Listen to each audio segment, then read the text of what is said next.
Hey, welcome to Fusco Live. We're cooking on the porch in Rushford, New York. It's 39 degrees out today, and we are going to be making a southern banana pudding, and it's uncooked. I've washed my hands before I've started. We've got all our ingredients and supplies, mise en place, in order here. I've got our wafer cookies, our whipped topping, milk, sour cream, and our puddings. I also have lemon juice, and I'm going to tell you about that. And I've got our bananas. Cutting board, whisk, spatula. So what we're going to do first is I want to show you these vanilla wafers. I've lined the bottom of the pan.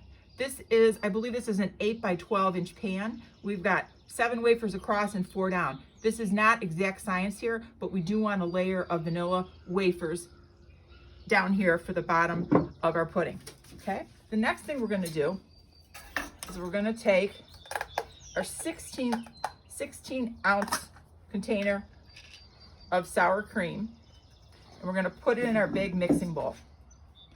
Now, I took these out of the refrigerator, about 20 minutes ago, because I wanted them more pliable. They'll be easier to mix, okay? And the spatula takes everything out of the container, because anybody that knows me, we don't do waste, okay?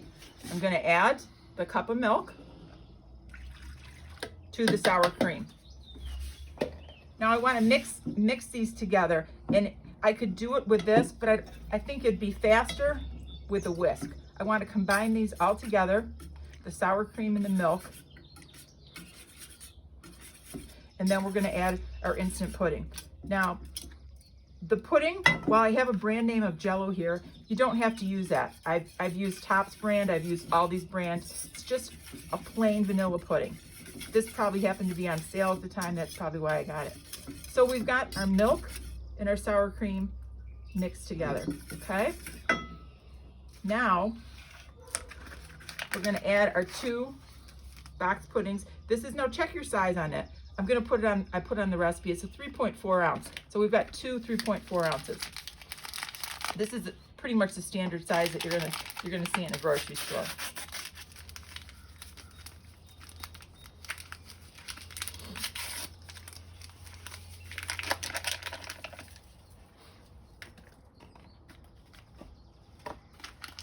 A little brisk out here. The lake filled up this past weekend, so that's behind me.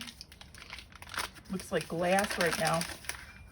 All right, so I've got the pudding in the sour cream and the milk mixture. And if you can see this, it's starting to come together like a pudding. It's getting thick.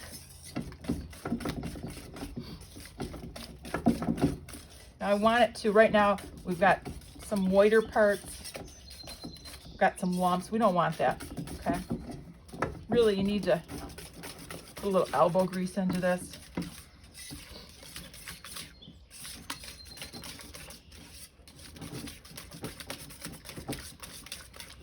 Okay.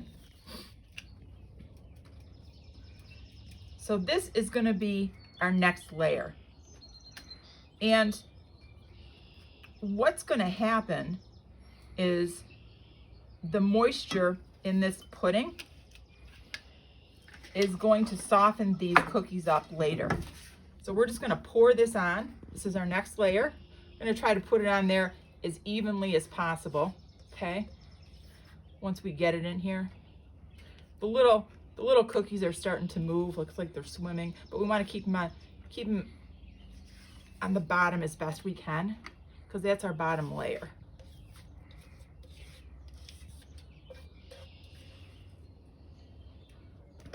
Now, I did wash my hands before I started this demo, because we know that we always do that. Pandemic or not, we always wash our hands before we cook. That's just good practice. Because this is not something that is going to be cooked. It's an uncooked pudding. All right. So we're moving this around.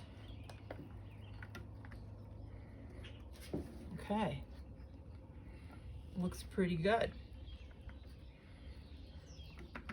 So for these guys are flipping up. Stay down, little fellas. There we go. Okay.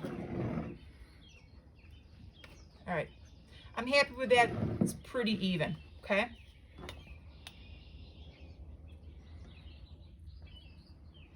Now the next layer is going to be bananas.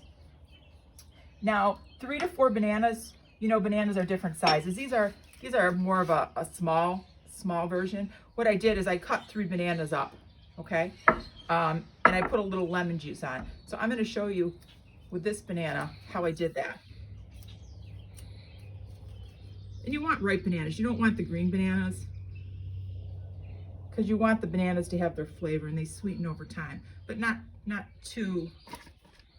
overripe. Like this is a nice banana. Notice I'm taking off the little strings because no one really wants the little strings.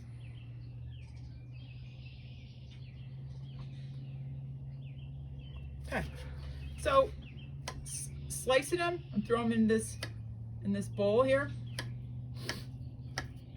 They're not, I would call this a rustic cut.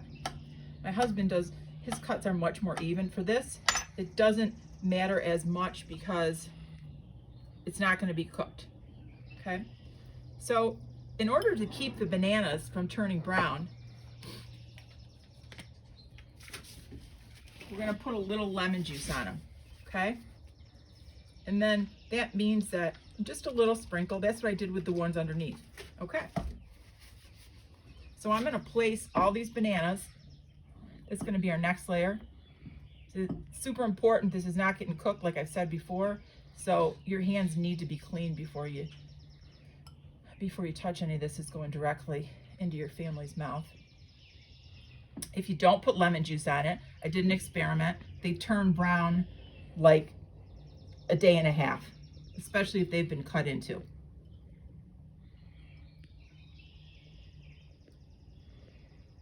So you've got the wafers underneath, you've got your pudding sour cream mixture, and now we've got our bananas.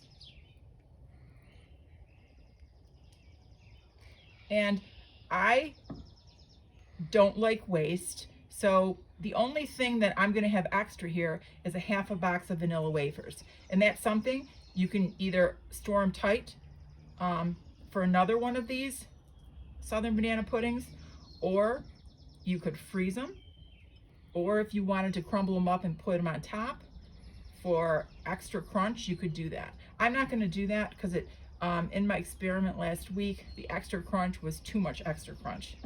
It sort of took away from the nice banana flavor.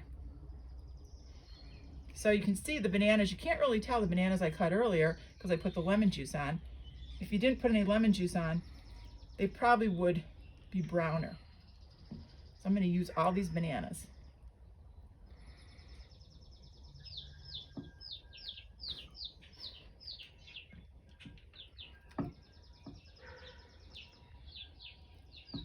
Nikki, can you mute yourself, please? Yes. Okay, now the last layer is going to be the whipped topping.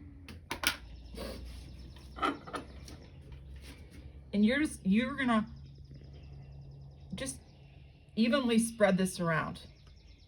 I do it in dollops like this because then I can press it to the corners.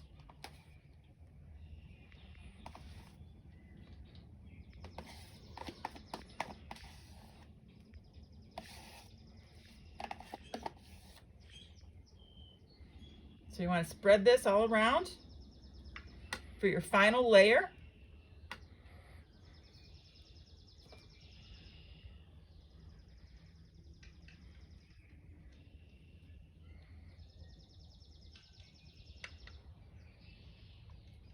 And remember, we always eat with our eyes, so we want that to look nice. Everything's to the corner. So what you would do now, you wouldn't want to eat this right away because those little wafers on the bottom are not, they're not soft yet. So what you want to do, you want to refrigerate this, cover it, refrigerate it for overnight or 24 hours. And then when you bite into it, it's going to be nice and tasty, and all the flavors are going to be melded together. And there's your uncooked Southern banana pudding. Thank you.